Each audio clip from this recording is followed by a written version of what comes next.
no. There we are. Yahoy. Yahoy. Hello, guys, and welcome in. My name is Tofu Kochi, and this is the ASMR Cafe. I'm a lover of coffee, cats. That's my entire identity.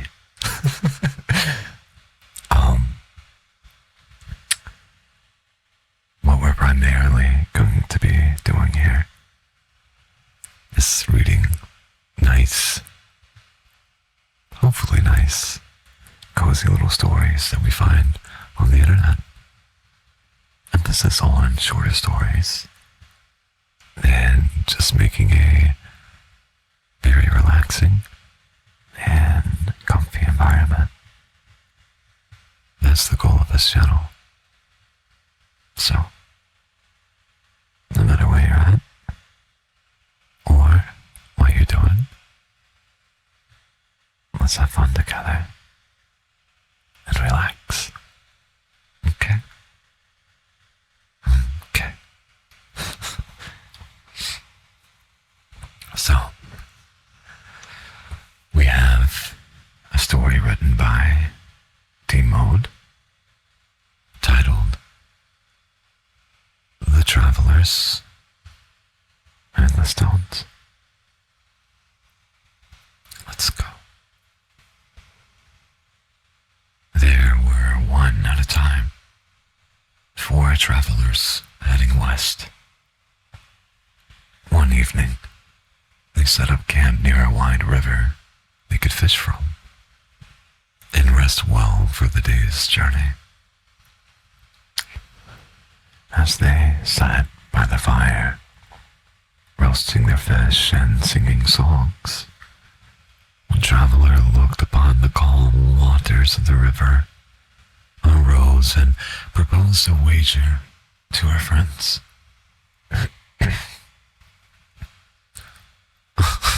But why?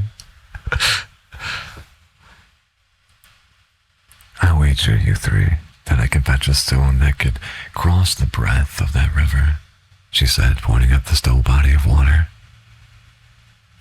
The other 3 looked at one another and took the challenge, each departing their own way to find a stone capable of winning the bet. The first traveler knew that fire, in its roaring power, could forge powerful weapons and tools. He asked the fire. The company was camped around to produce him a stone worth crossing the mighty river beyond, and the fire obliged. A flame burst forth as an arm and placed it into the traveler's hand, a stone. The stone was beautiful in shape, dense and firm in structure, and glimmering to the eyes. However, when the traveler made to toss the stone across the river, it turned to ash and dissolved into the water the second it touched the surface. Thus, the first traveler lost the wager, for water quenches fire. Thus, the stone forged from fire itself was extinguished. Astonished and frustrated, he walked back to the fireside and stared angrily at the flames that betrayed him. The second traveler knew that wind was mighty in its ability to extinguish flame, but still remained lighter than water. Therefore, he asked the wind to produce a stone for him that could cross the river's surface. The wind obeyed and broke from a nearby mountain a stone and brought it to the traveler. The stone was the most light and wonderfully shaped stone all 4 travelers had ever seen. "This stone of wind shall surely glide over the surface of the river," said the traveler, puffing out his chest. When the stone was cast, however, it never never touched the surface of the water. Instead, it flew off into the distance, swirling up into the sky as it went. Here, the second traveler lost the wager, stalked over to the campfire where the first traveler was, and sulked. "What's up, Eloise?" The third traveler thought to himself to be the wisest of the lot, and said to the second traveler, "You are foolish to ask the wind to take you a stone from the mountain. For the wind stole the stone from the mountain, and it was not willingly given. The mountain, the earth itself, shall grant me a stone worthy of crossing the peaks." Therefore, the third traveler walked to the mountain from which the wind had taken a stone, and asked for a stone that could cross the river. Hey.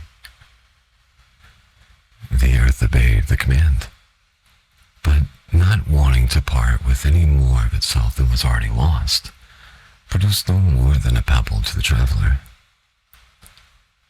Knowing the outcome before he cast the stone, the third traveler watched as the pebble barely made it a yard before falling into the water steps.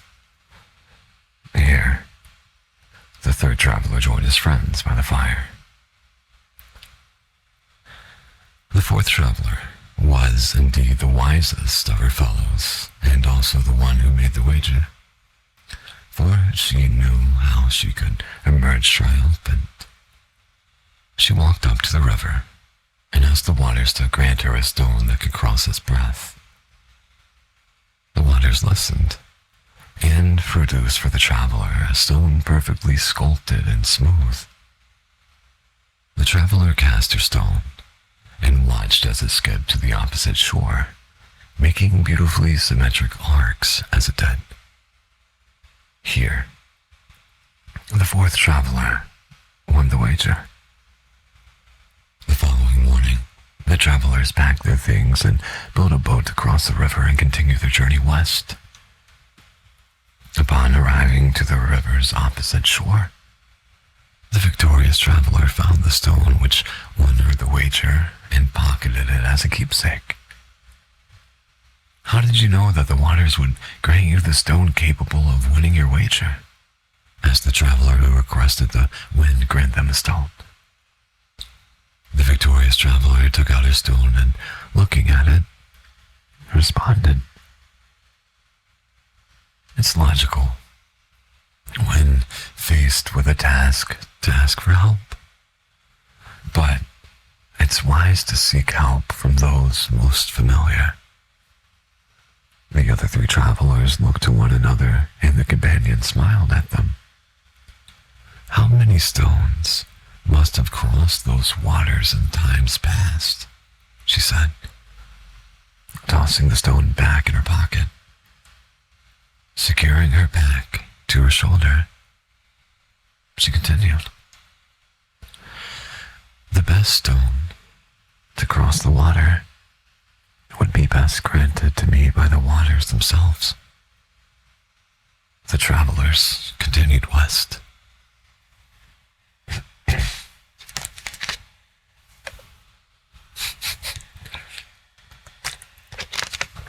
Oh, this is so good. Let me try to readjust my camera a little bit. It might be too high up.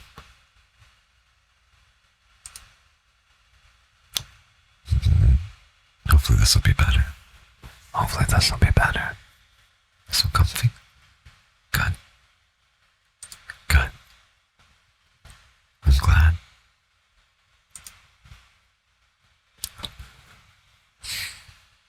Life past death. "I want to tell you a story," Jared said, his voice low. He leaned forward, fingers glazed, eyes flickering with something between amusement and warning.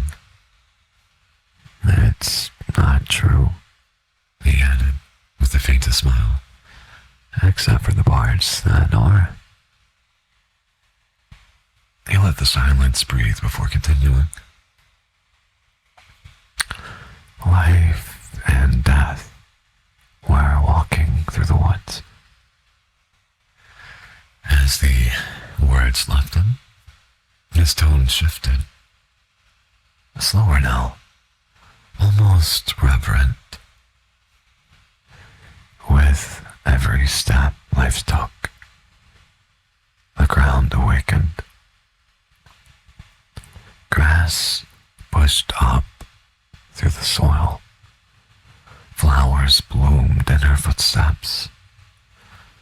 There was something in her presence, a quiet promise. Maybe. Like the air itself was holding its breath, waiting for something beautiful to begin. Jared, now comfortable sitting in his chair. A little fluffy bunny, he said mockingly. Saw life and went to greet her, but as the bunny got closer, it stopped and paused cautiously as the unmistakable image of death seemed to float behind life.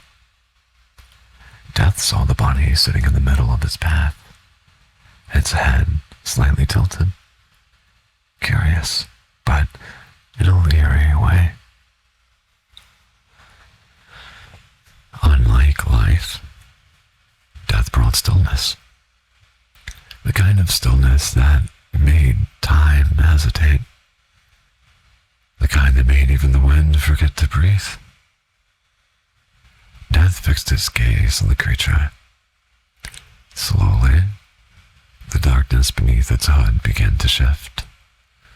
What had once been empty, black, and endless now shimmered with two blue flames that danced like two stars, poking out of the vastness of space.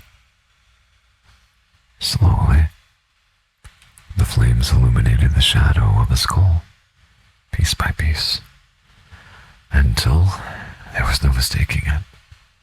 Hovering in the endless darkness is the face of death himself, ancient and cracked. Its surface lit from within.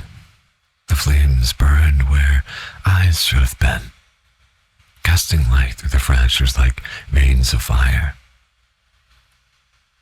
And it watched the body, not with malice, but with inevitability. The bunny's ears.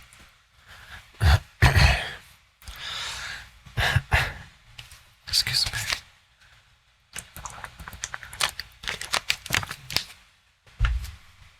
Jared put his hands above his head to symbolize the bunny.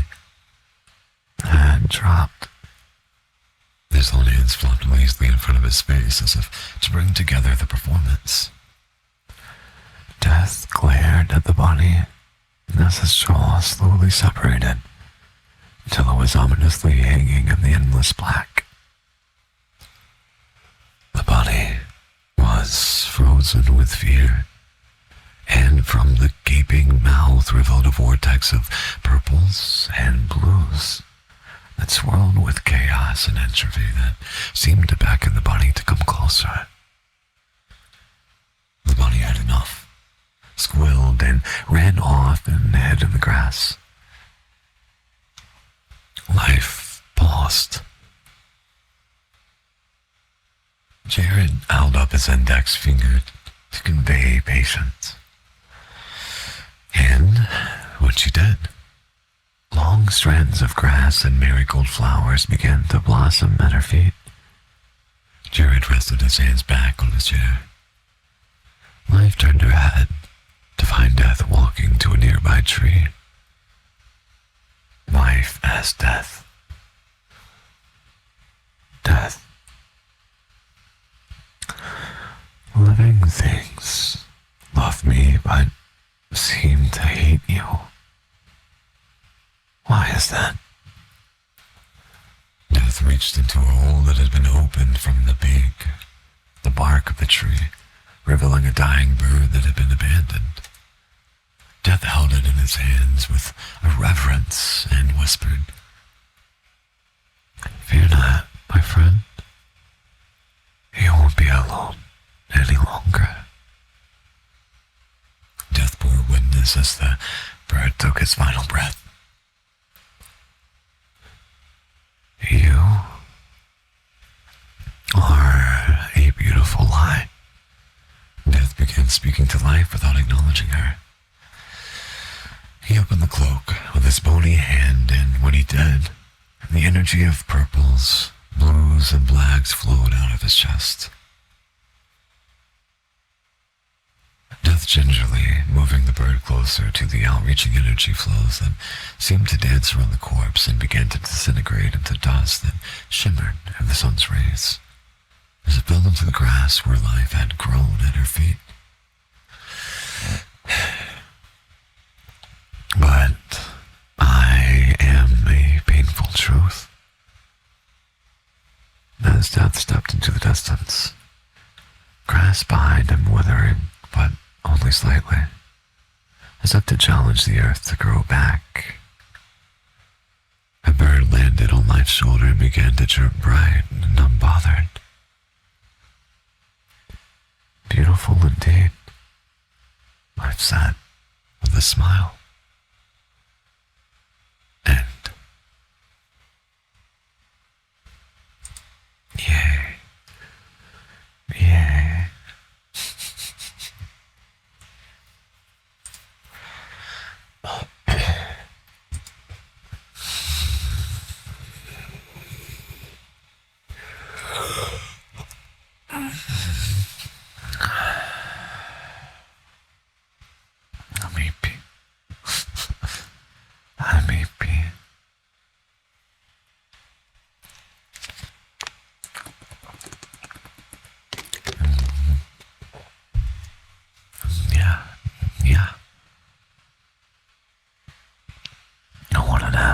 So bad.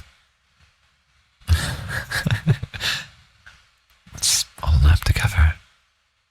Let's all take some nappies. I got very little sleep. Nap after.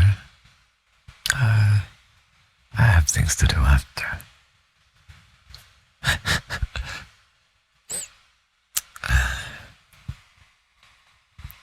Anyway, too late for nap, too late for coffee. I think if I have any more coffee, I might have a heart attack. I've had 2 cups, but it's hitting weird today. It's hitting so weird today. I think I need to eat more. I had a little bar before I stream, but I didn't want to wait.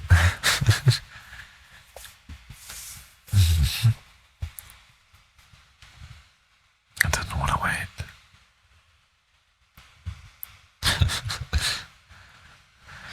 Sounds like you've crawled into my ears and made a cozy little nest. Thank you, X. I have some stuff that I need to do too with stream.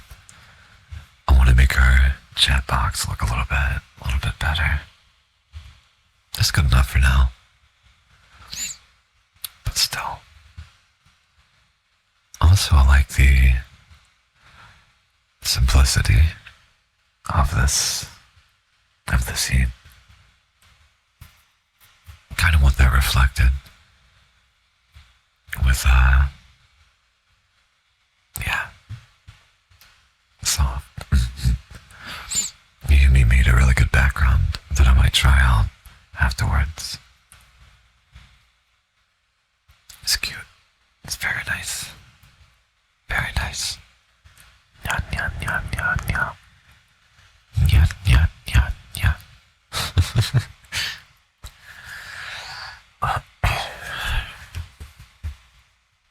Okay. Story number 3. To make a mage of mending. The hospital was always packed to the brim with patients. It didn't used to be. Linsat remembered happier days. Days before townspeople shut themselves away in their homes for fear of miasma. When bird mask apothecarists were regarded with respect instead of suspicion. when children would play in the river nearby instead of being steered fearfully away by bears with prayers on their lips. Oh, okay, Eki. Okay, Eki.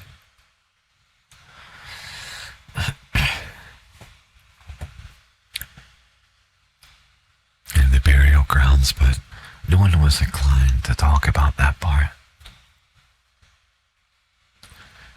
The various churches and temples, too, seem to be getting an ever-increasing number of visitors nowadays. Once I thought of the earth warmer, that if the earth warmer had a mailbox, it would be overrun with supplications by now. I'm here to help, they said to the old cleric overseeing the young healers. You? He looked at the dove-gray robes that denoted an apprentice, the carved wooden staff, the scarf covering their face. A mage. You'll blow up half the wars before the day is out. I don't even know how to. Linsett sighed. No getting through to this man. I can boil water, change bandages, deliver things. No magic. The cleric gave a loud harump that explained why his facial hair seemed to be perpetually upswept. You lied. Always going on about how this time you'll do it without any magic, I swear. Next thing you know, someone's gotten too excited about the practical applications of fire-stoking spells and exploded a cauldron in the name of efficiency. His tone suggested he was speaking from experience. Linsett winced. Well, I won't do that. Another rumph. You'd better not. You're lucky we're so short on helpers. He glanced around before turning his attention back to them. Name? Linsett. Linsett, you'll be helping Sora's group in medicines. Take a right at the end of the hallway. It is the first door on the left. Don't blow anything up. And if you do blow anything up, holler for Banis really loudly. Banis waved a hand dismissively, already turning to face another group. Off you get. They nodded and hurried down the corridor. Clerics in the earthwarmer's distinctive brick brown, as well as a sparse few priests in the bone dweller's crimson white, strode past in tight, whispering clusters. Occasionally, one of them would be seen comparing notes with a masked doctor, discussing policies and treatment plans and such like. Linsett turned the corner, opened the door, and was immediately greeted by a wave of heavy herb scent and heat. Oh, finally! The voice was relieved. I was wondering whether Banis had forgotten about us. 2 healers. One in a dove-gray doctor's coat, the other in a brick-brown caplet of a Hearthwarmer novelite, stood over a bubbling cauldron that poured steam. Or possibly smoke. It was hard to tell. I'm Sorrow, the one in the gray continued, pointing to herself, and Eastren. Ankut's supposed to be here too, but she shrugged. They've ditched us, Trin finished. So it's just been us 2 newbies bumbling our way through trying to make a pain reliever. Of course, the classic strategy of give the novices something simple, marginally useful, and most importantly, low risk, so they can feel helpful but won't cause any lasting damage if they mess up.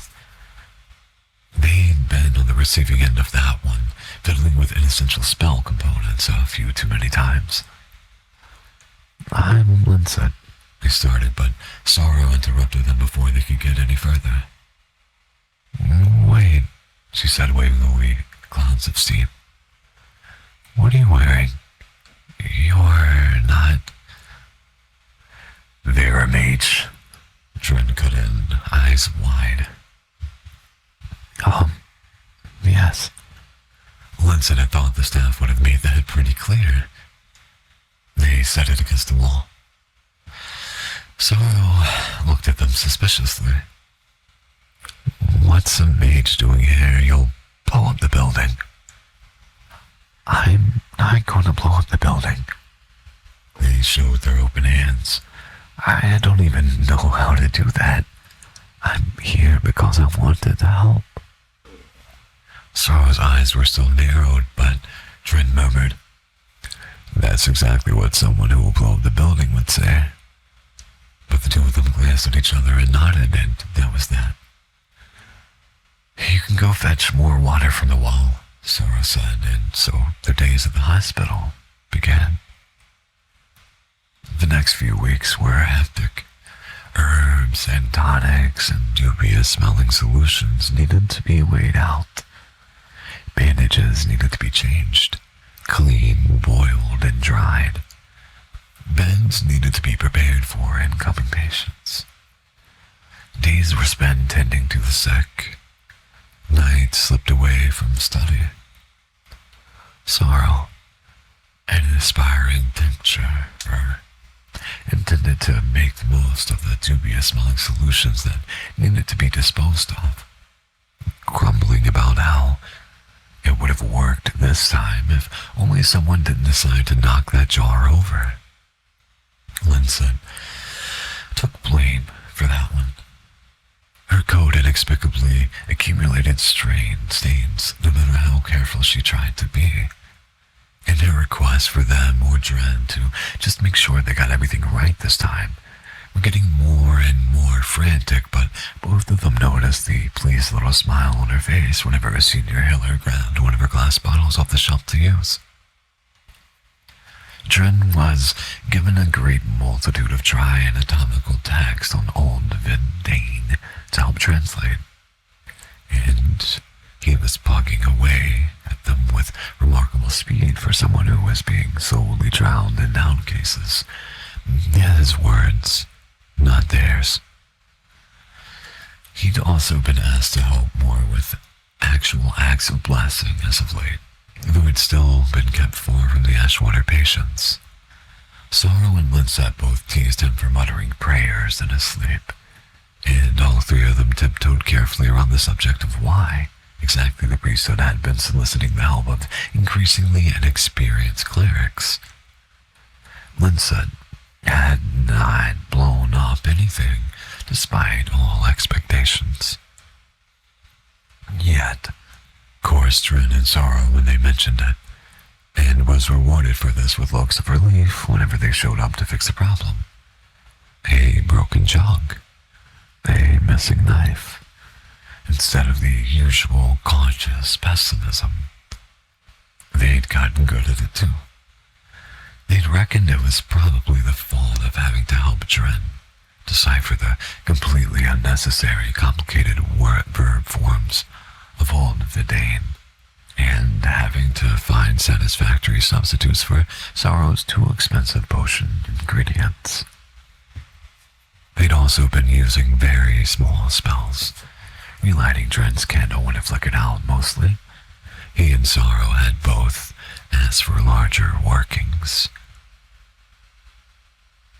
Everyone had grown up on tales of great mages who commanded mountains to move, who split the skies with lightning. But Linsett had merely shrugged and replied that they hadn't learned to do any of that yet. So, what can you do? Dren asked one evening, giving up on a particularly troublesome paragraph. Magic was regarded much in the same way as one would a caged dragon. Volatile, unpredictable, and liable to spontaneously combust and burn your house down. This was partially due to Nietzsche's reputations for having short tempers. Lindsay resented this, and partly due to the fact that basic principles that the less complicated a spell was, the easier it was to direct power through it. Wide blanket commands like burn and strike made for a devastating effect, while being relatively easy to cast. But they also increased the likelihood of backfire and rebound. Unintended effects were rarely important on the battlefield, though. There were 1,000 ways to kill someone, and it hardly mattered whether the enemy died from fire or internal hemorrhage. Flashier spells also tended to draw in more potential students, loathed as they were to admit it. Technical, finicky spells, on the other hand. They said, I can move your bog 10 centimeters to the right. Dread and Sorrow, who had been listening in as she waited for something to finish brewing, looked as though they were trying very hard to be impressed. Without touching it, Lindsay clarified. Yeah, we figured. But after that, they were inevitably carled into providing a demonstration. Both joined in the applause. Sorrow was sick. It was bound to happen to one of them eventually. They had taken precautions. Dren made sure everyone kept their hands clean. Lindsay had lent the others 2 of their scars there for the faces. But all of them were running on months of too much work and too little sleep. Sorrow had fallen into the habit of working late into nights with nothing but a candle and a medicine textbook. They'd hoped, tentatively, that it was just some passing illness. That her fever would break soon enough and she would be fine with hot soup and a few days of bed rest. But on the 3rd day, she'd been unable to keep anything down. Her vomit was a characteristic gray of ash water, and a senior healer had to bring her to the plague victims' ward. Panis had staunchly refused the 2 of them ever going near her at first, but begrudgingly allowed them to help once it became evident they were absolutely not going to get anything else done. And after many rounds of pleading, Lindsay measured and doled out spoonfuls of Sorrow's own carefully brewed medicine. Dren invoked so many of the Earthwarmers' names that it was a wonder they hadn't left their fire just to shut him up. For all their efforts, none of it seemed to be working. Neither of them caught the sickness, luckily, but they might as well have, considering the rising tide of feverish anxiety that had taken hold of them both. Dren began the scouring of bookshelves for anything tangentially related to Ashwater fever, and Lindsay took to flipping through the other 2's books out of frustration. So the cure was just hidden in a page they hadn't read yet. They'd learned a great deal about the spleen, if nothing else. Because Sorrow wasn't supposed to just die. Sorrow was supposed to be telling Dren to stop chanting the verb conjunctions of Esther at me. Sorrow was supposed to be lecturing Lindsay on the proper storage techniques of her tincture bottles. The 3 of them were supposed to ride out the storm that this hell of a plague was and emerge together on the other side. Sorrow wouldn't die. Sorrow couldn't die. Sorrow was dying, and there they were. Watch it. It was this thought that spurred Lindsay out of the aides' quarters and into the moonlit plague ward, staff in hand. What are you doing? Dren hissed, rubbing at bleary eyes. It's in the middle of the night. I'm helping, they whispered back. Are you coming? Dren mumbled something about how they'd better not be blowing up the building, but He pulled a scarf over his face and followed them through the twisting corridors. Anyway, their silence broken only by the uneasy breathing of the sleeping owl. "What are you going to do?" he asked when they reached Sorrow's bed, one among dozens of gray leech fever patients. "Magic. Magic. But magic didn't nail people. Magic was sweeping gestures in academy robes and swirling spectacles of flame and frost. Magic was battlefield horror, a terrifying force to be reckoned with. A single word spoken, and hundreds killed. But why? Linsett had wondered, over and over again. Could magic cause the death of thousands and yet not save one single soul? The wood of their staff was warm in their fingers. They gripped it all the tighter. Sorrow's breathing was shallow. They closed their eyes, called up the familiar commands: locate, target, move, and built on them layers upon layers of instruction and condition and stipulation. Recalling hand-ink anatomical diagrams labeled in Old Vidian, hastily scrawled textured notes on chemical composition, spell plans drafted over late nights and early mornings. They sent the magic spiraling through the framework, telling it to mend, to restore, to heal. And then Dren was studying them as they called themselves to their staff and blinked their eyes open. The world was spinning.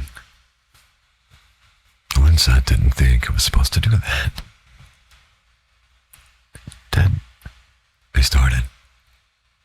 The words felt heavy. Is she? Dren was rambling under his breath, the words panicked and too fast for them to catch. He pressed the back of his hand to Sorrow's forehead, checked her breathing, her pulse. "She's fine," he said, disbelieving. "She's okay. And she's going to be okay." Linsett, "Are you?" "Great," he murmured, giddy with relief and lack of sleep. "I told you I wouldn't blow up the building." Then they passed out, much to no one's surprise. Things got better after that. Bannis was understandably furious. You could have gotten sick. You could have died. Both of you could have died. But calmed down after it became apparent that there was no permanent damage. Linsett wrote down and distributed copies of the spell's framework for other mages to cast and hopefully optimize. Dren and Sorrow both redoubled their studies, and all three of them speculated on ideas for a material cure that didn't rely on all their mages collapsing. "What will you do?" Sorrow asked the two of them one morning. "After all this is over." Weeks ago, none of them would have dreamed of there ever being an over, but now. "Take a vacation," Dren and Linsett said at the same time and high-fived each other. "But after that," Dren shrugged. "The priests are probably gonna make me keep learning all of it and turn me into a proper cleric." "You?" Linsett raised an eyebrow. "A proper cleric. I'd love to see him try." "Very funny." Dren turned to them. "What about you? What will you do?" "Well, I'll have to finish out my apprenticeship still," and then they thought. I think I'll stay here, actually. Really? Sorrow asked. And here I thought you were going to go run off and enroll in the academy. The academy's a war machine, and everyone knows it. They muttered. I'm sticking to helping people. Sarah grinned. So, we'll all stay together after all. Obviously, Trent said, and Linson said in unison. Three-way high fives were hard to coordinate, but they managed it. Oh, these are pretty nice so far. I like this. I like this.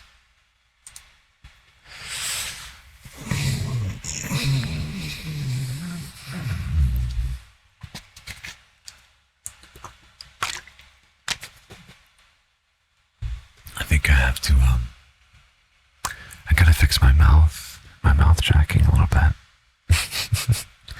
Don't know why it's not working properly.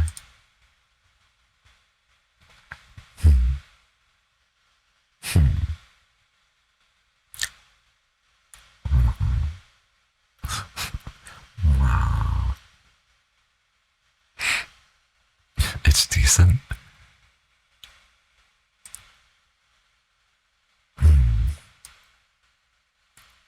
Does this make it work better? Mouth multiplier? I have no clue. Oh, it's definitely like user error. It's on my end.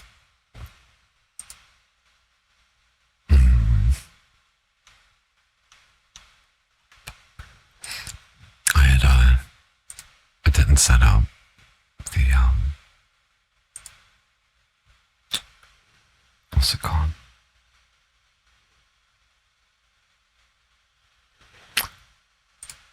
Bridger. I just assumed it would be the same, but I don't think it is. It's fine. I'll get it worked out eventually. Thank you, Sue. I appreciate you. Mouth tracking settings can be a bit funny sometimes to figure out. There.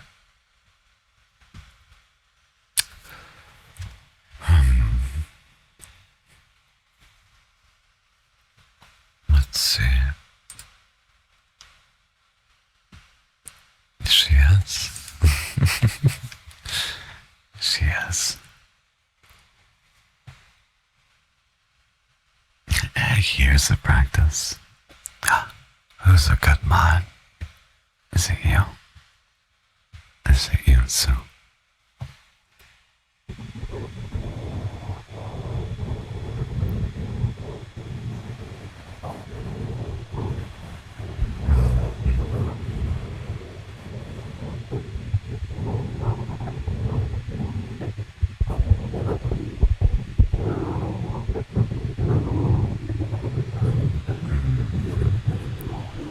Thank you.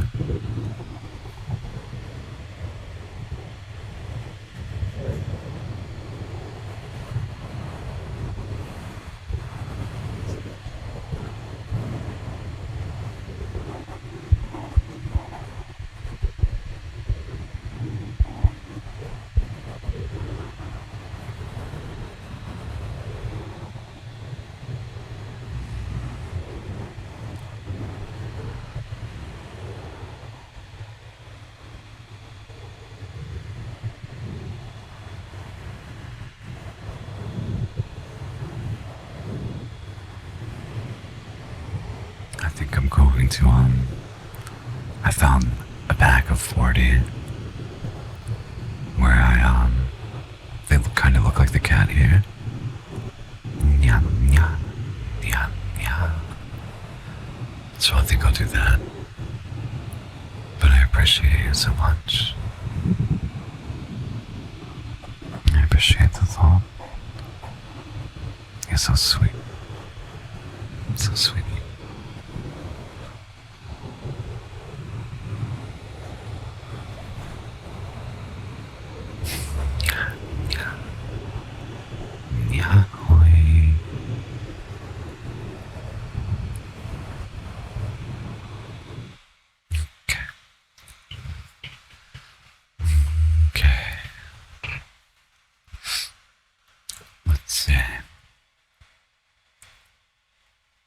think we'll take this moment to show off the Be Right Back screen that Yumi has made as well. And yeah, I'll be back in about 5 to 10 minutes. Tappies after? Sure. I guess I can always pay you in triggers if you won't accept money. But yeah, sure. Absolutely. I'll be back soon.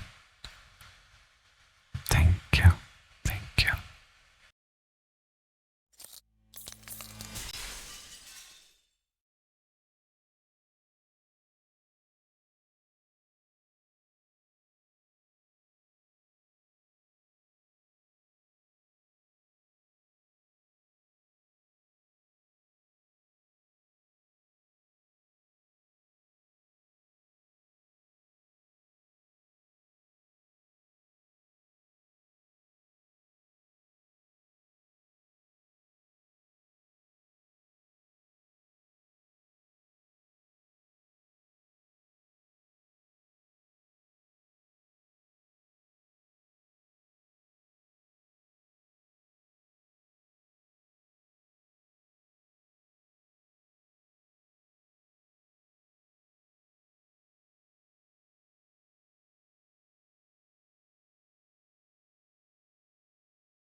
us so much.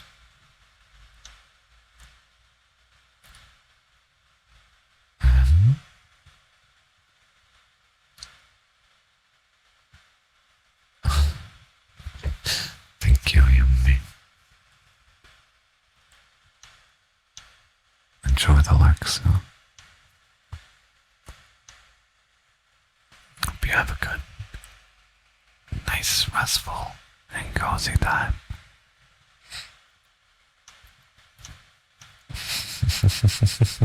Welcome back to our tofu. You're good to heal me. I like it just as it is. It's much better than what I could do. Very, very thankful for it. And happy to have your support with us.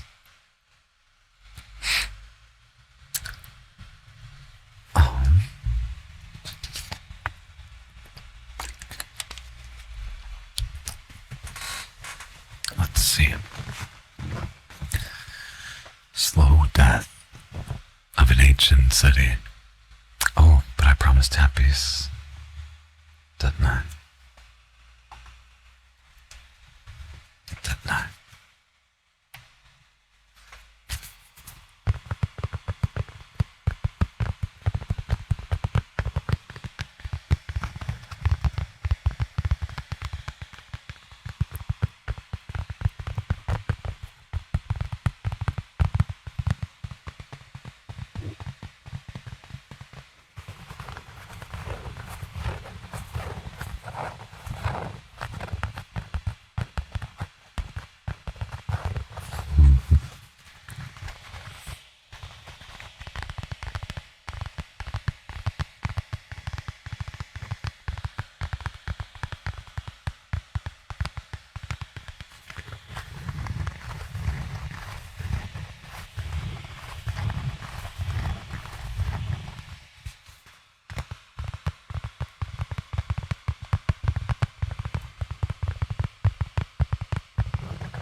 It's a bit early to be this ambitious, but with the Ko-Fi, when you become a member, you'll have access to going to try to do weekly ASMR uploads from the Script Haven on Reddit, the ones that are available for monetization that have the permission.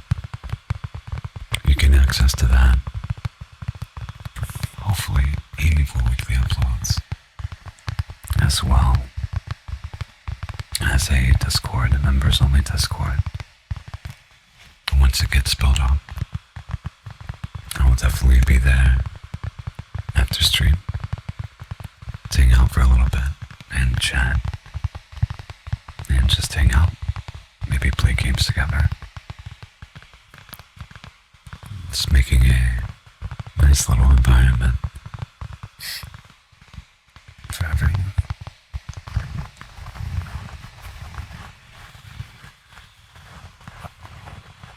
There are multiple tiers, and you don't get anything too special for the different tiers. It all depends on the level that you feel like supporting at. The only difference is, I believe, titles in the server. That's it.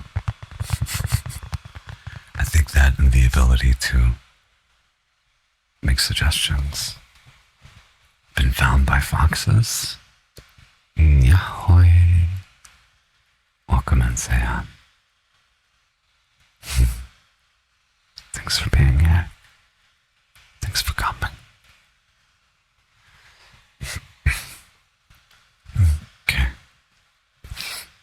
For our next story, we have Slow Death of an Ancient City.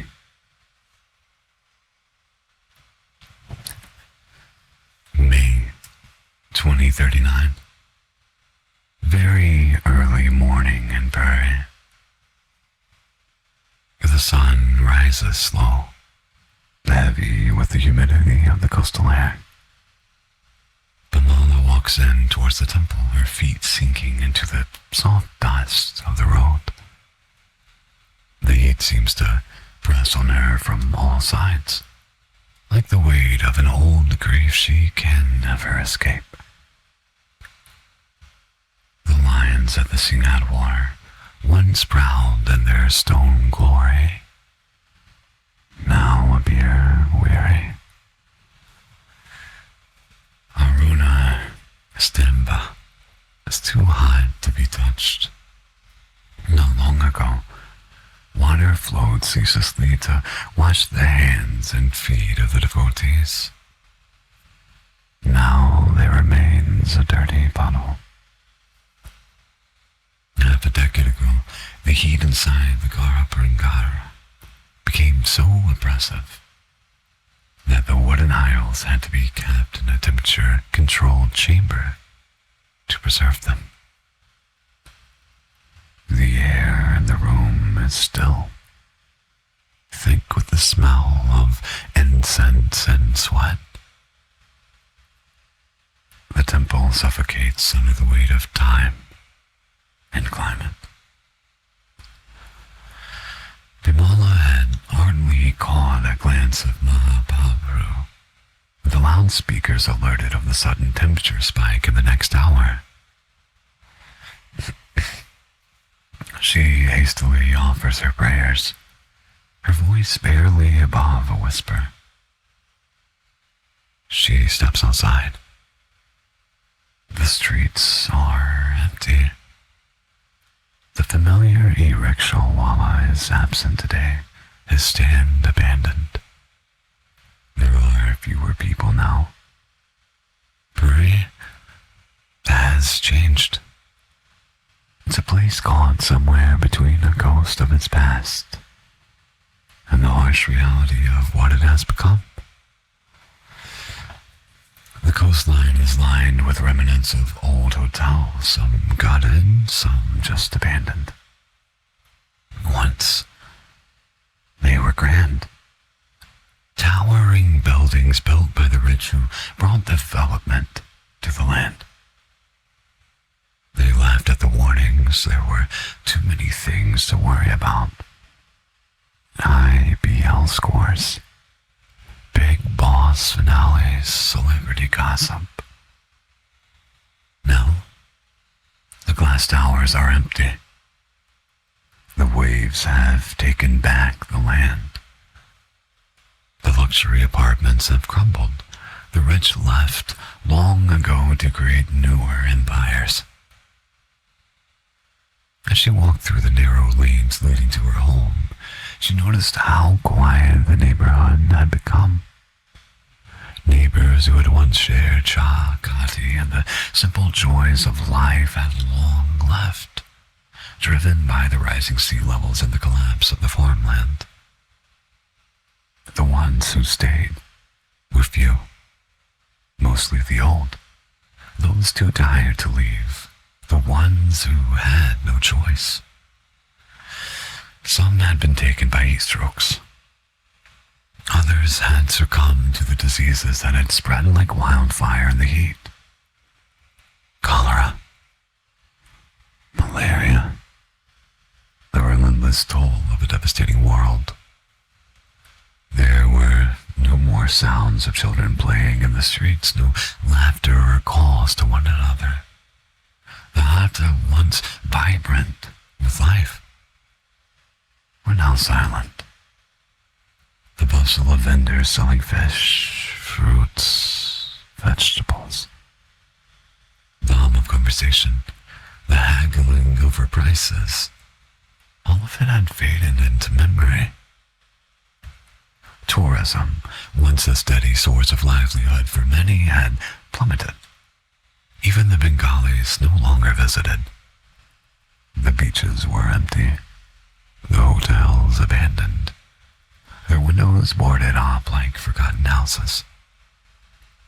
The slow death of an ancient city. That was what it felt like to Bamala. A city that had once known the pulse of life, where every lane and corner held memories of times long past. Now, those memories seemed like ghosts, drifting in the dry wind. The tide of history that had once swept through Prairie had turned. Now it seemed to wash away everything in its path, leaving behind only fragments of a past that felt increasingly distant. She reaches home. A house that has seen better days just like the city. The roof patched with bits of scrap metal and tarpaulin sags under the pressure of another storm. The walls still bear the scars of the cyclone from last month. Once, Little Patty had been a sanctuary. Coconut trees swayed gently in the breeze. The scent of bala drifted through the air. Jackfruit trees provided shade with a sense of permanence to the gullies. The earth beneath her feet had been rich, soil alive with the scent of jasmine and marigold. The super cyclone 2 years back took away Callie, the cow that she had nurtured since birth.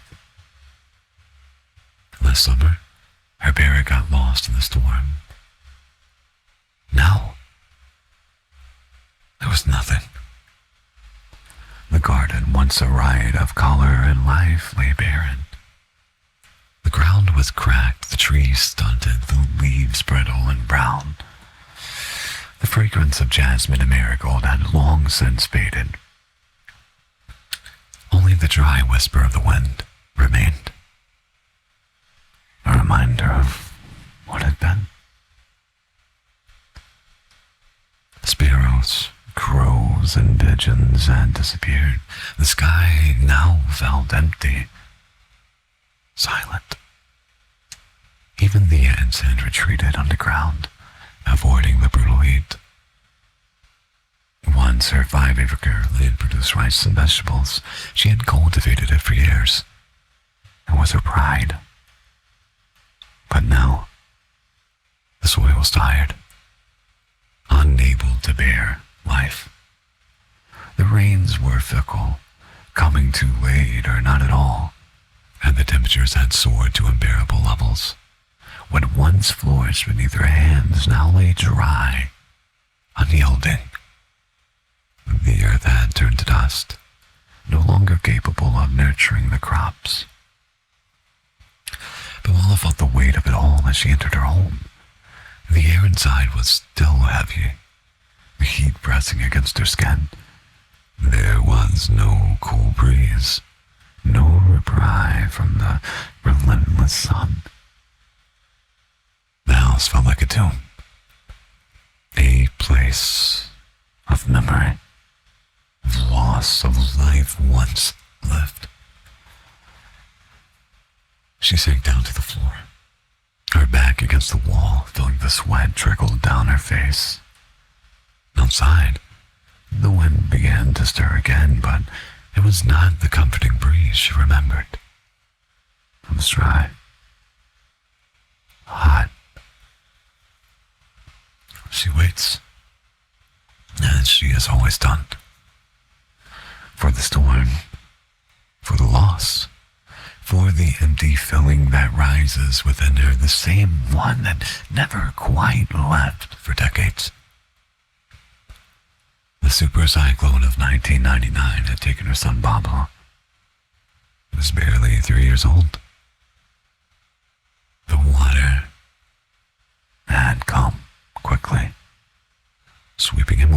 before she could even call his name. They never found his body. Only the chapel. She has held on to it all these years, a connection to a life that had never had the chance to be lived. Inside, despite everything, despite the broken house, the dead guardian, the disappearing world, she still hears the voice of her son, a boy who never grew old. The radio crackles in the background, barely audible. Urgent. Red cyclone alert. Extremely dangerous cyclone approaching. Evacuate immediately to designated safe zones. Stay indoors. Secure your homes. And follow instructions from local authorities. This is a life-threatening situation. All the stories we've read today have been good. Sorry, let me make my way through chat. Welcome in, Maxwell. But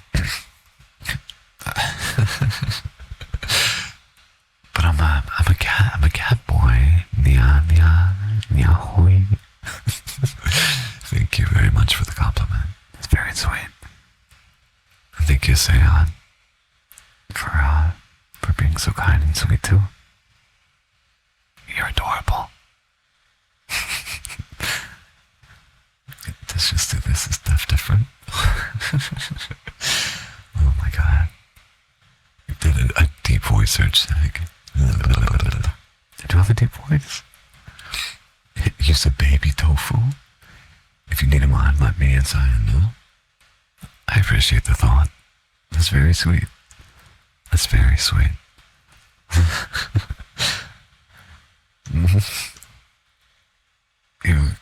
I don't know how to do the triggers for the blushies yet. But I might be blushing a little bit, so just thank you.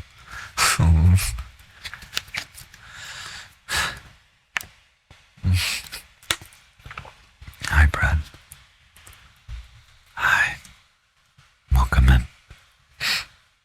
We're doing stories and minorly being touched.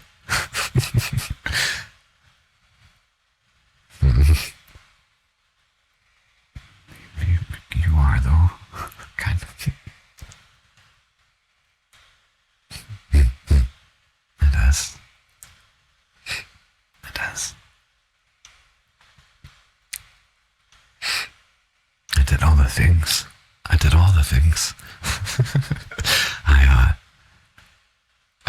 the YouTubes, and this will be going there.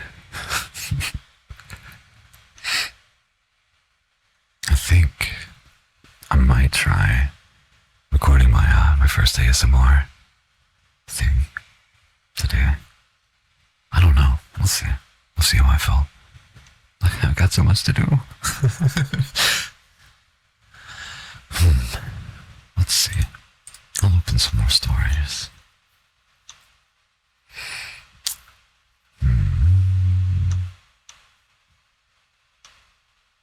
With pulp.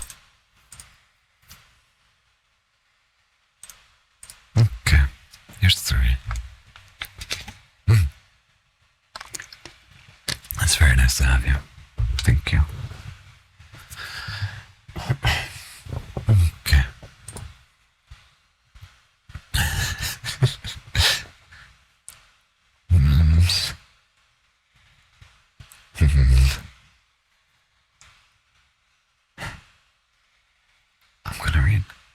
I'm gonna read. To whoever finds me. Running short on food. 2 days worth. 3 if I stretch it. I'm writing this in case of my death. These words must mean something. If not for anyone else, then for me. The end of the world happens so fast in the movies. Opening scene, just another day. Next scene, blood, screaming, and death. Who could have guessed that Hollywood would be right? Kind of. Maybe we gave it the right bezel. Crowded cities, communications, political unrest, war. Ironic how the apocalypse doesn't discriminate. Everyone is equally worthless. I was at work. Night shifts. Blackouts could happen and have done so a few times over the years, but the backup generators always went online for a few seconds. Not this time. After the quarter of an hour that felt like eternity, I knew something was wrong. It was then the realization hit me that there were no calls from the central. I unlocked my phone. No service. The thing we build our civilization on, the internet, died before anything else. My mag light guided me through pitch black corridors. Every terminal I passed was a little more than plastic wires and a black screen. Just for the record, I am writing this with the help of that very same mag light, but you probably guessed it. I'm down to my last batteries, and the light from the LEDs is weaker than yesterday. As I left the perimeter, I found myself in darkness. Streetlights, billboard lights, and all the other sources of illumination were gone. Buildings rose high, menacing pitch black abominations, ready to sweep on top of me at any time. Black windows, like thousands of eyes, watching as I made my way down the street. Fast forward. D3 plus days. Evacuation. The military had rolled through the neighborhood the day before, knocking on doors, handing out pamphlets, bring ID, an extra set of warm clothes, and a day's worth of provisions. Time, location, and group destination. Mine was Group Arcturus. My God told me to stay away, to hide. Guess more people had the same feeling because the evac failed. The first 10 days were okay. Meeting people who, like I, missed the evac was common. But turns out we aren't a tribal species anymore. We need laws. Unwritten rules shaped by thousands of years of civilization. We need law enforcement and authority. Remove this, and what are we but frightened apes? 2 weeks into the end of the world, and people have changed. Thugs roaming the city, killing for fun. Desperate loners scavenging for whatever could keep them moving one more day. I'm running out of papers, so I'll wrap this up. D plus 6 months is a whole new world. Between the cults, corpses, and custodians, a sliver of the old world remains. I held on to it as long as I could, but our numbers are dwindling. Now my time is up. The hinges of the door are coming off any second. If you found me and are reading this, know that. Yahoy, Miss Hufflepuff, Miss Hufflepuff, and me. Thank you. Your voices.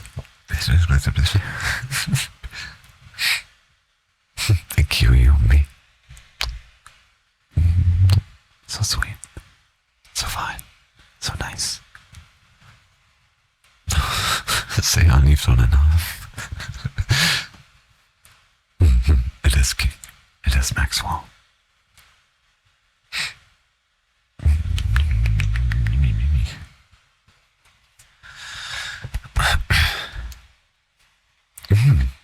Nice. Very cool. Very cool. Thank you again. You're very kind, very sweet. I don't have a lot in the way of triggers. I do have tappies. And I can rub the mic. Thank you, mate. It's actually a pre-made from Etsy. It's affordable. I'm on a budget. The Yumi here made all the like the Be Right Back and starting screens and stuff. And yeah. Thank you again, Yumi.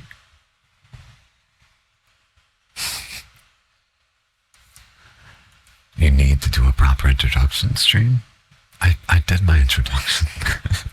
I don't know what an introduction stream is really. But sure, I can try. My intro is honestly really short. Just about being pretty say-so. And just making a nice and relaxing environment and cozy atmosphere. I wanted the design of everything to kind of speak for itself, fairly simplistic. And yeah, just cozy and nice. Okay, Yumi. Thank you. Yumi here is a big-time VTuber that is good enough to help me. Thank you again. I mean, you kind of are. You should definitely. She's great. Wonderful artist, too. Wonderful friend.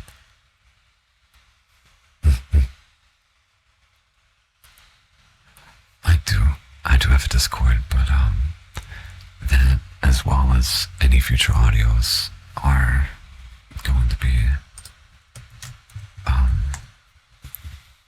I don't think it worked. Through Ko-Fi. Maybe. Yeah. I thought I had it set up. I thought I did it right. I didn't, apparently. Oh well. I think the link will spawn randomly.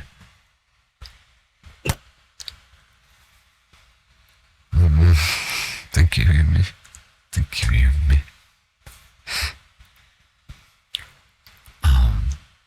We have another. I really like the subreddit. They're short stories. They're very, very nice. I don't know if you responded, if I missed it.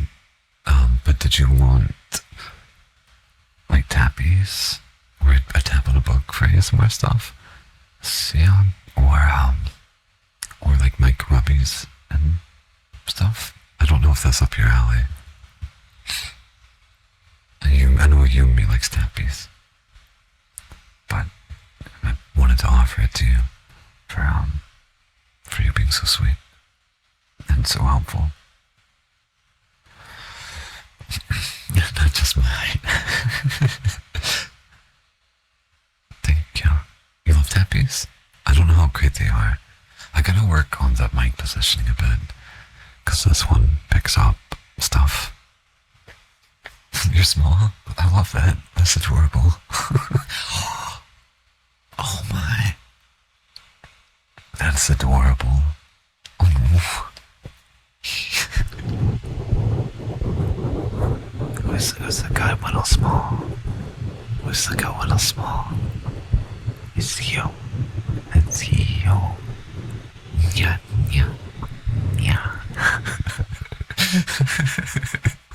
I'm sorry.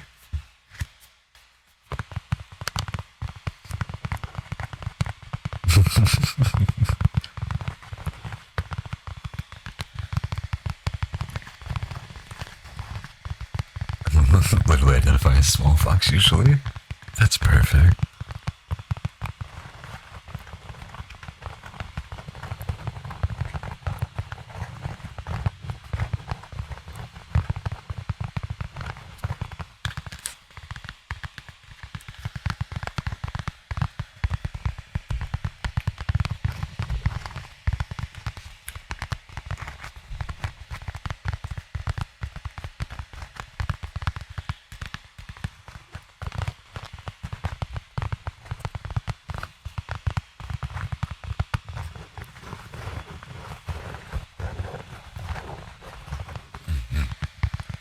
That's for Sam.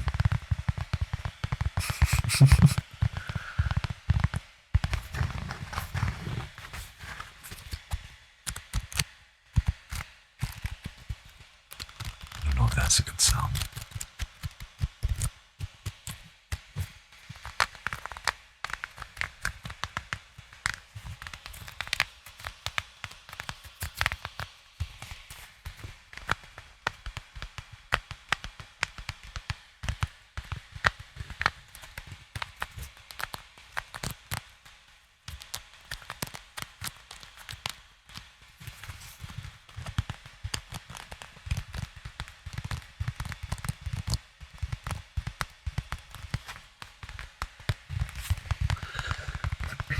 Am I doing it right? Is this good?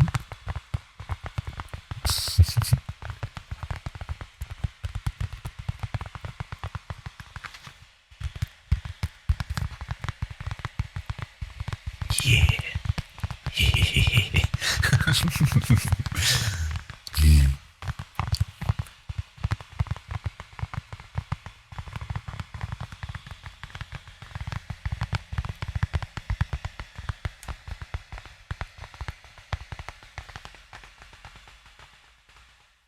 Okay. Let me get some more water.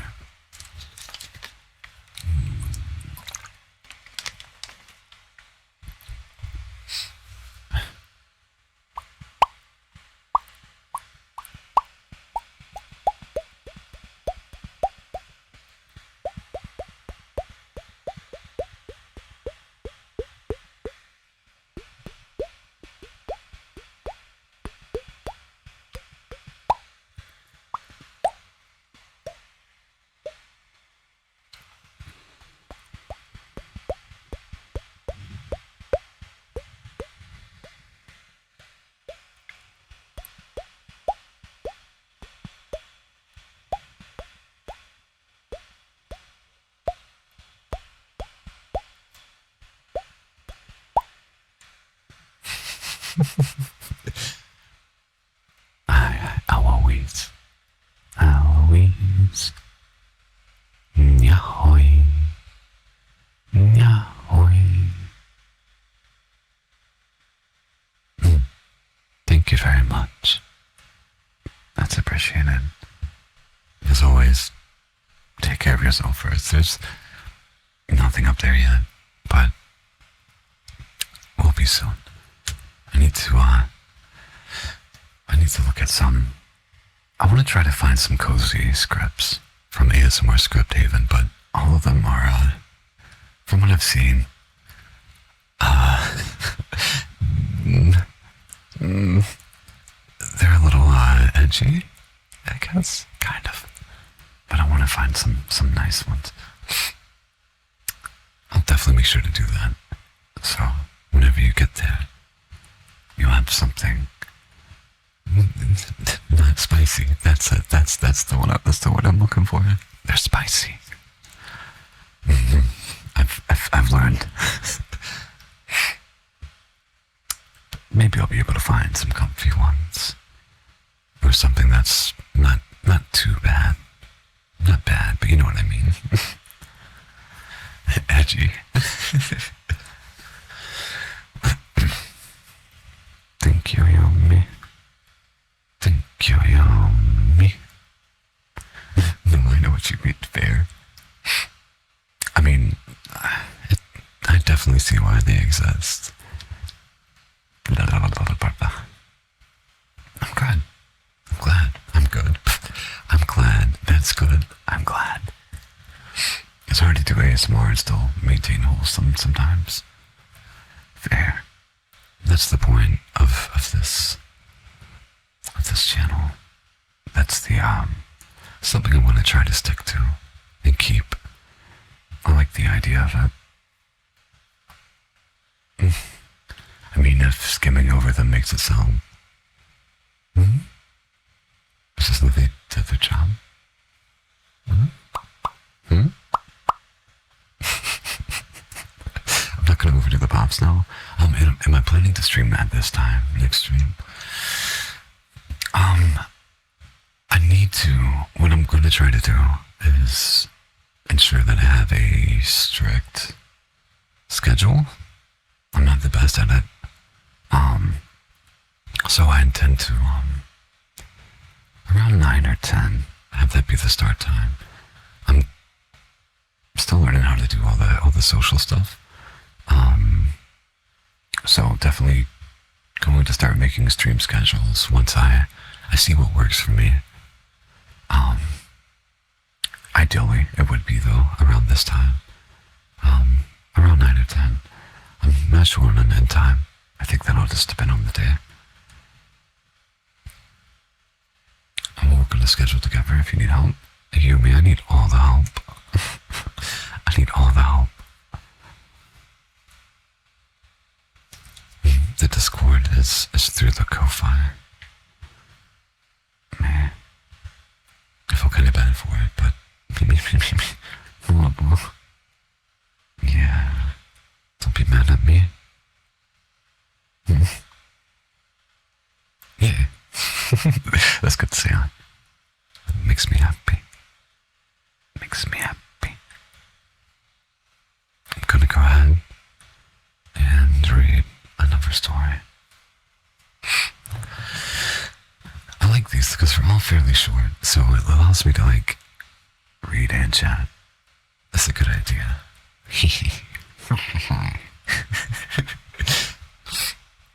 This one is titled With Pulp.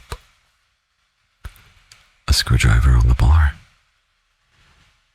2 now. I think it's still penned to you and me. It's fine though. It's not a big deal. The message about the story reading? I'm already confused. Oh no. I mean, if you ever want to find me offline, you can always find mine instead. Okay. Oh yeah. Yeah. Can I make that work? Yeah.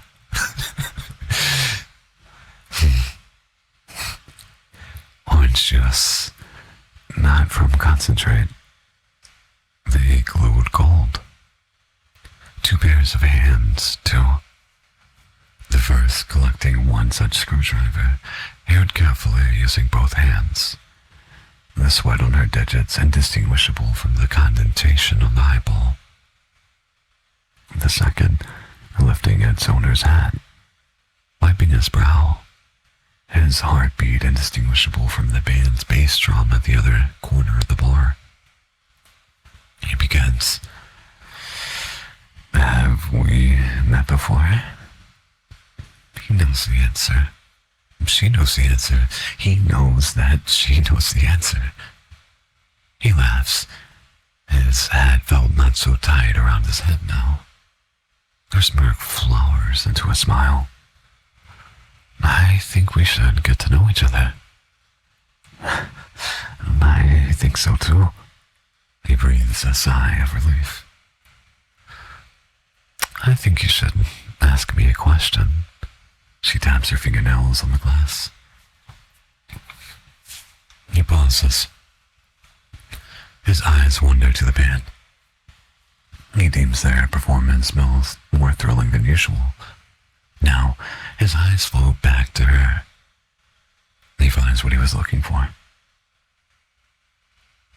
What is it you're afraid of? She sips. She sighs. She reflects, but no response makes itself clear. She looks down at her drink. The ice cubes will then peek out above the orange vodka. She sees a reflection of herself through them. She sees a reflection of him too.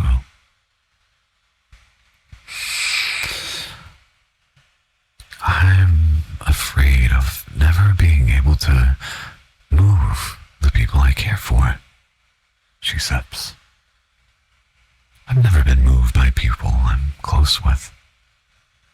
The only things that seem to move me are books and music and movies made by faraway people. It seems to me like there's some degree of distance or maybe of disconnectedness that is, I need to feel moved.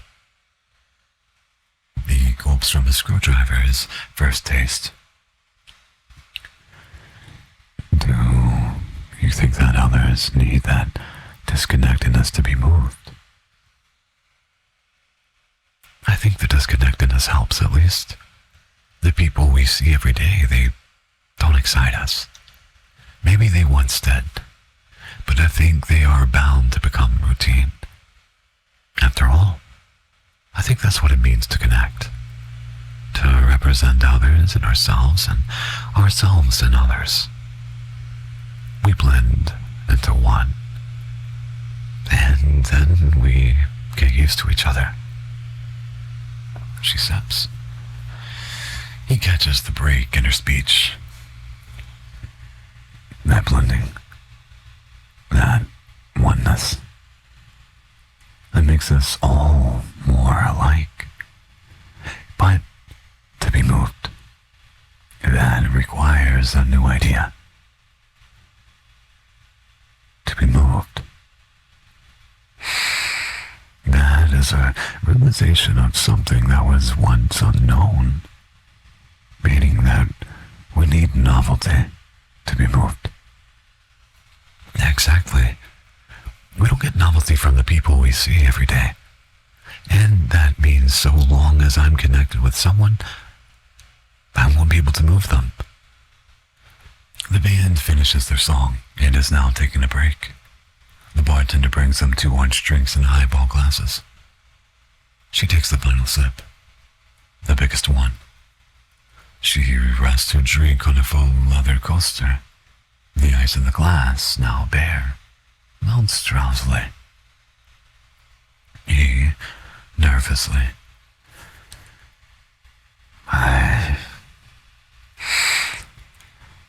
I think that moving people is crucial.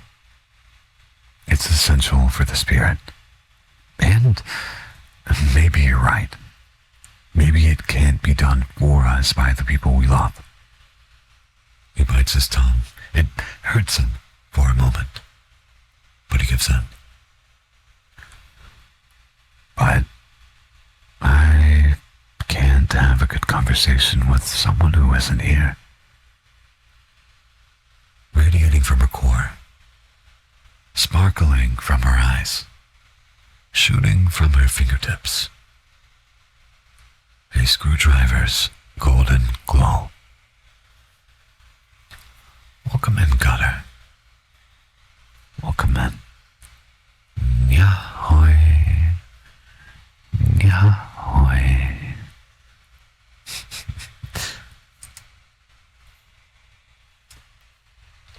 Best Android.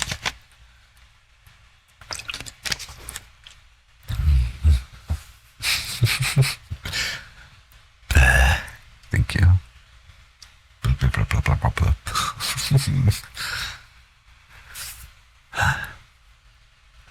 I need to learn to do hotkeys.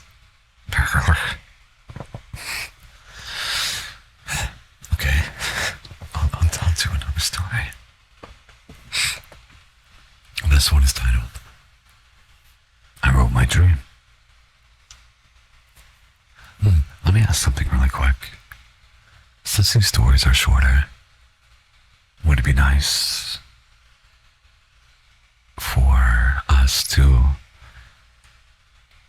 have like a story and then like a mixture of chatting and triggers. So far, just tabus, and maybe this. I don't know if that's something everyone enjoys. Yes, it will. Okay. Okay, piani. One of my mods recommended you. Think you mod. think you mod. Oh, I don't know if this is great or if it picks up. I've been keeping the beard short hair, so it's really stopped playing. But it might not be long enough to make good sounds. You think so, Yumi?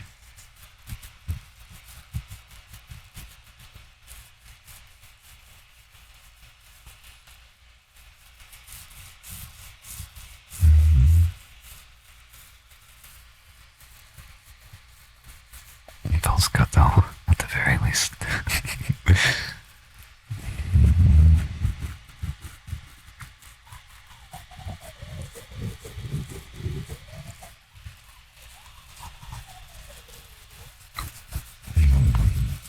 Aggressive scratches. Yeah.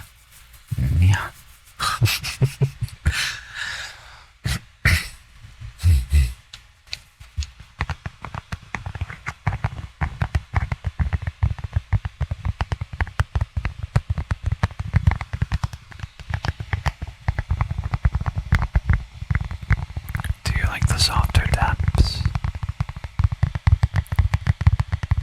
Or the harder ones?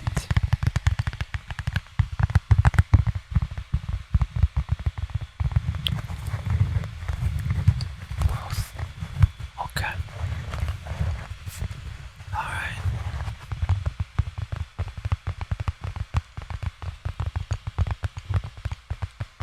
Oh yeah? I want a little catnap too.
Yeah.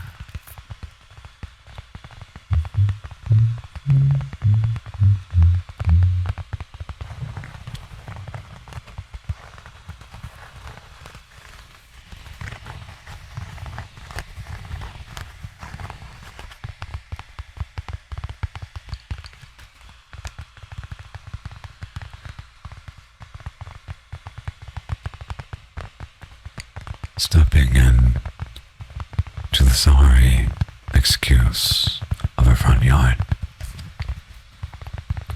Mark felt like he had stumbled into a forgotten slum.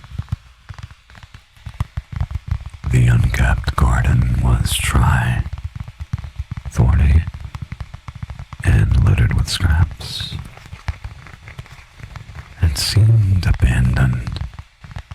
Yet the frail figures scattered across the grass gave it a strange, unbroken unity. Like addicts sharing a last breath of toxic air. They lounged under the scorching sun, desperate for a breeze, unwilling or unable to bear the suffocation inside the two-story wreck of a hotel. Mark tiptoed his way through them, careful not to step on an outstretched limb. The residents were ghostly, bone-thin, brittle, as if they hadn't eaten in weeks. Their bodies bore different scars, different postures, but all of them radiated the same slow decay. But Mark wasn't here for them. He was here for the thief who stole his groceries, a desperate girl he had followed here. He knew she was poor, but he hadn't expected this level of ruin. Part of him wanted to turn back, but he was already inside. The concierge area was laughable, just a dusty room drenched in sunlight with a single wooden desk left unmanned. The place seemed to run itself, though no one was steering. Mark moved forward, each step a deeper descent into neglect. He reached the first floor hallway. 11 rooms, numbered by hand-scrawled plaques. The corridor was suffocated by darkness, saved only by a thin blade of sunlight from a grim window at the far end. Mark tried the first door. It swung open without resistance. Okay. Thank you very much for being here. You are part of what made this stream good and fun. You have fun too. Please enjoy your day. Bye-bye. It swung open without resistance. No one cared for locks here. Inside, the air was thick and damp. The bed was made, but the room looked abandoned all the same. He moved on, stumbling upon a communal kitchen where he finally saw someone. An upright woman. Recognition hit him like a blade. Sylvia. Someone he once knew. Vibrant, defiant, committed to natural healing and hatred of Big Pharma. But now, her presence disturbed him to his core. Her skin had a sickly, purplish hue, like blood had long since abandoned her veins.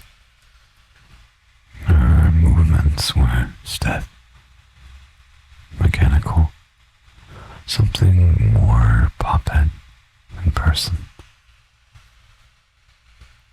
Now she looked wrong. Sylvia, he called, half hoping it wasn't her. She turned, then smiled, bright, warm, familiar. But it was wrong. It sat on her like a cracked mask. Mark, what are you doing here? She said, cheerful as ever. Mark's stomach twisted. It was the right voice, the right face, but something essential had been hollowed out. What happened to you? He asked bluntly.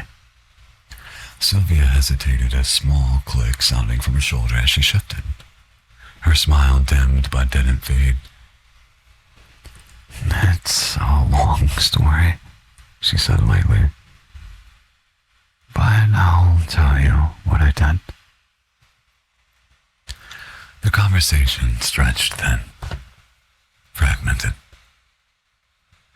Sylvia spoke of salvation, of being saved from something worse. She spoke of the loss of things she could no longer fill, futures she could no longer have, but spoke with acceptance, even peace. Mark listened in growing horror. She didn't mourn what she had lost. She had embraced it. When he demanded to know who had done this to her, Sylvia paused.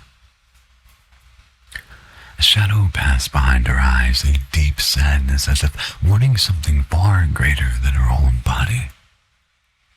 But she said nothing, only smiled and changed the subject. Mark left her there, his heart a knot of rage and confusion. Mark was convinced some wicked surgeon had brainwashed her into this mechanical horror. He searched the rest of the floor. Behind every door he found more victims, men and women whose bodies had been altered grotesquely, stripped of their humanity by cruel mechanical replacements. Some wore oversized clothes to hide the changes. Others let the twisted metal show. Each face held the same exhausted resignation. It was a gallery of horror. In the farthest room, he found a girl. The girl, barely out of adolescence, strapped to a stained operating table.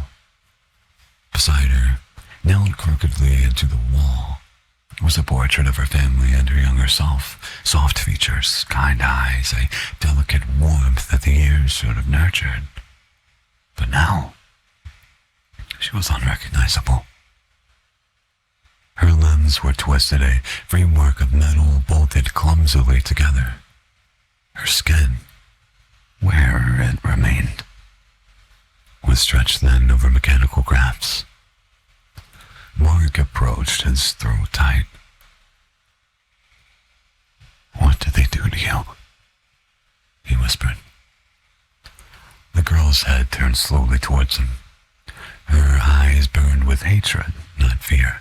Not sadness, but rage. She said nothing, but the way she looked at him made him stagger back, ashamed without knowing why. He fled the room, up the staircase to the second floor, driven by fury. He would find the surgeon responsible for this. He would make them answer. As he moved past the third room, a woman sitting cross-legged in the hall looked up. Her face was mostly intact, except for a metallic strip running from temple to jaw. Her eyes met Mark's and held there, searching. "Back so soon," she murmured almost inaudibly. Mark froze. "What?" But she had already turned away, her fingers idly adjusting a mechanical brace on her knee as he kept walking. At the end of the second floor hallway, he found an office. The door was unlocked. Inside, papers were scattered everywhere. Blueprints of mechanical limbs, surgical notes, photographs of patients before and after. Mark rifled through them. Confusion mounted. Somewhere in his chest, a slow, aching pressure was building, like something pressing against the walls of his mind, begging to be let in. A sharp ringing flooded his ears. Then, outside, footsteps echoed. Heavy, loud steps. The man had entered the building, suddenly as if summoned by the disturbance. A horrifying shriek tore through the hotel, a sound like rending flesh, like a soul being peeled from body. Mark, think you helped me? Opened the office door to peer out. The corridor was now shrouded in darkness, the sunlight gone, and the dim bulbs buzzing faintly. From the shadows, something was forming. The head, grotesquely oversized like a bloated corpse, floated on the hall. His skin was wet, blackened, and writhing as if stitched from hundreds of rotting faces. It screamed again, a sound that made Mark's stomach clench and his knees want to buckle. The ghastly thing drifted after the loud man downstairs, unnoticed by the others, uncaring of the bodies around it. Mark, heart pounding, stalked behind it in the darkness. The creature moaned a deep, low wail and gnawed at the edges of sanity.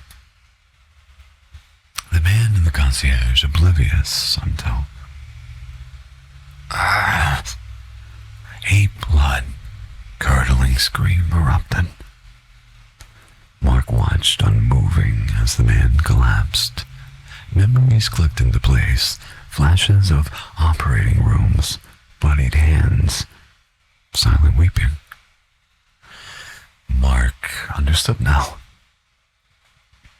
He descended calmly, his heart strangely still. The exhausted man clawed at him, gasping. "What's happening to me?" The man gasped. Mark knelt beside him, a faint, sorrowful smile tugging at his lips, almost tender.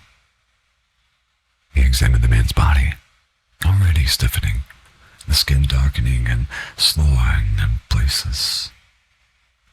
He was rotting, still alive, still aware. "You're really unlucky, my friend," he said softly, helping him to his feet. "Come on. I'll explain everything in my room. It's just upstairs. It's pretty nice. I'm going to take a quick break. If you have things to do, please do them. I'll be here. I'll stream again. Thank you guys for everything today too so far. It's been honestly better than, so much better than I thought. I'm very appreciative of you. Thank you. I'll be back.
Excuse your poor spelling.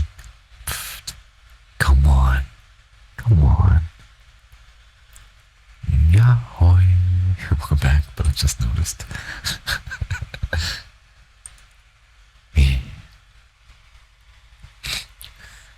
I'm not sure what time I'll be ending. I think... Oh yeah, it's nice, isn't it? I was thinking about maybe trying to find a coffee one, since that's part of my theme. I think we're going to do one more story. And then, yeah, that might be it for today. I'm going to talk to somebody so I can try to start around the same time tomorrow. I might see if I can push some things back and maybe make that a permanent thing with them.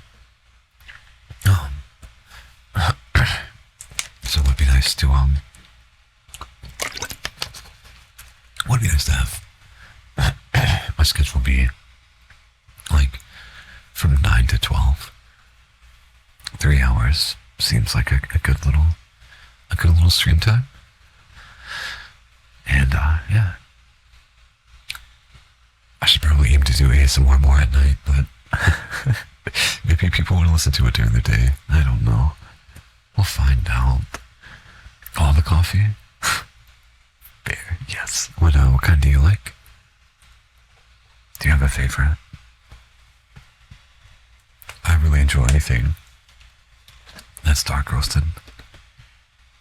I wish I had like a one of those very fancy... I like cappuccinos. I wish I had something to make myself cappuccinos. I guess the bonds could be for sleep. Maybe. As long as I'm not too loud. I wonder if it's okay to upload it as it is, or if I need to cut out sections like this. I don't want to have to video it. I suck at it. It's so time consuming.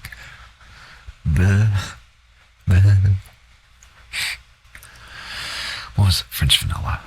Always open to trying new kinds. I'm a sucker for vanilla coffee. Yeah, it's funny because you're a chocolate lover. Mm-hmm. I've been eating like for breakfast. I didn't do it today, but like a lot of like unsweetened vanilla yogurt with berries and stuff. It's good. It's good. A lot of, yeah.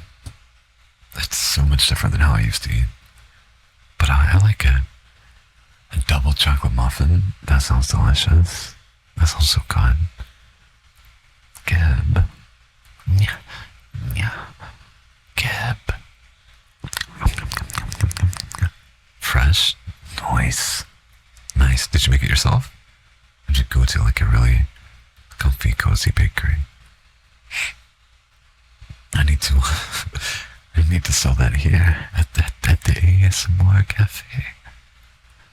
Everyone gets the coffee and a nice dessert of their choosing. You can sit back and relax and be read to.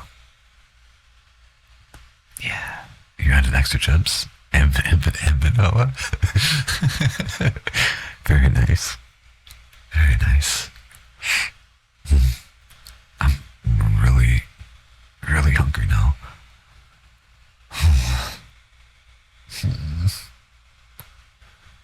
Oh, wow. What do I want to make? I don't know. I never know what I want to do.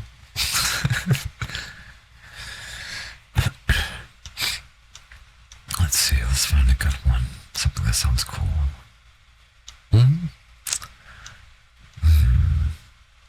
Oh, pierogies are good. Were they filled with anything? Just potato? Did you make it yourself, or did you get like the, is it Mrs. Paul's? I think is what we have here. Potato and 4 cheese? Oh yeah. Steamed? Or did you like put it in the pan? Please tell me you had some sour cream with it. Boiled. Nice. Nice. Nice, nice, nice. I like them both ways. I feel like if you do it in the pan, you have to do it just right. Just like with those, they'll get a little too crunchy on the outsides if you cook them too long. But boiling them, you can't go wrong. I remember I once boiled them, and I left them in there too long, and I guess they just kind of popped. So I just had a little, I just had a little dough packet with filled with a little bit of water and sour cream. They really aren't bad. Shockingly, I miss homemade pierogi. I need to I don't make them, but I need to have them made for me again.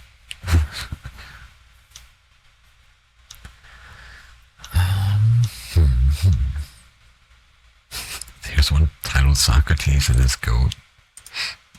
To be fair, they're not too different. They just, I don't know. It's a little bit different, you know? Sometimes you can find them at festivals. They're good. They're good. Some kielbasas. And cabbage and stuff. Very nice. God, I'm really hungry.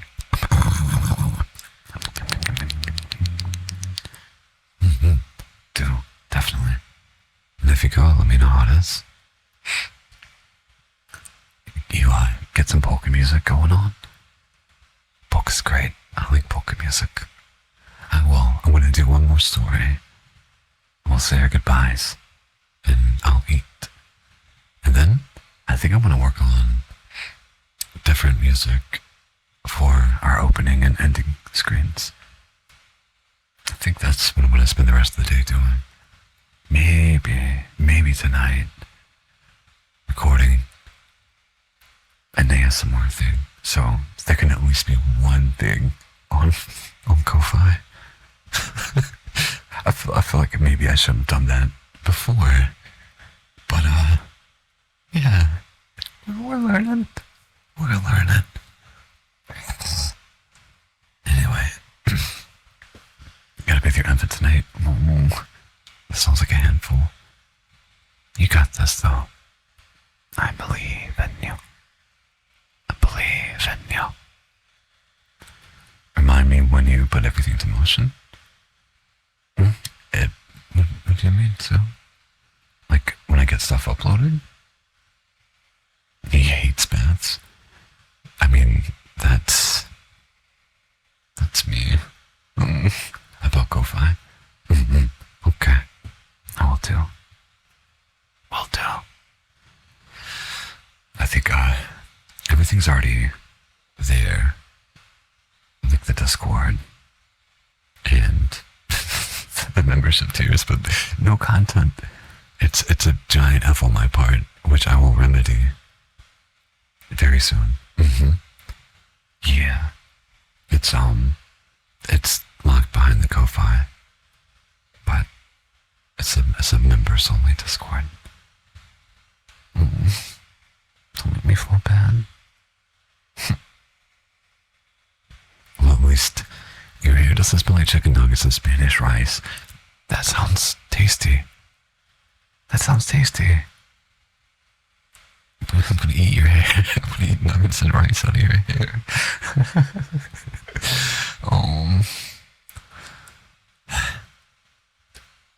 Okay, the baby's here. And listen, I'm starving. I gotta do what I have to do. I'm so sorry. Don't hate me.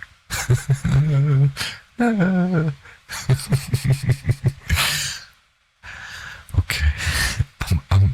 We're gonna just do the story. And then we're gonna feed me.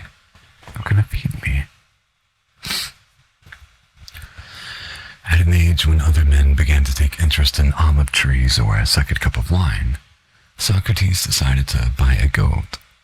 He saw the benefit. Why waste silver on wine when you could drink something as nourishing as milk? So he went to the market, and, for once, not to argue. She was white, stubborn, and had one eye that always seemed to squint, as if she were constantly checking for danger. It was a good price, and he was thrilled. He named her Eretes, the Greek word for virtue. On his way home, she pulled wildly at the leash and just refused to walk. "Don't you like the way?" he asked. The goat just looked askew. Socrates knit his brow. "Or am I going the wrong way?" She pulled with a swing. He nearly fell over. Once home, he tied her to the fence. Then, in perfect calm, Socrates picked some nourishing herbs.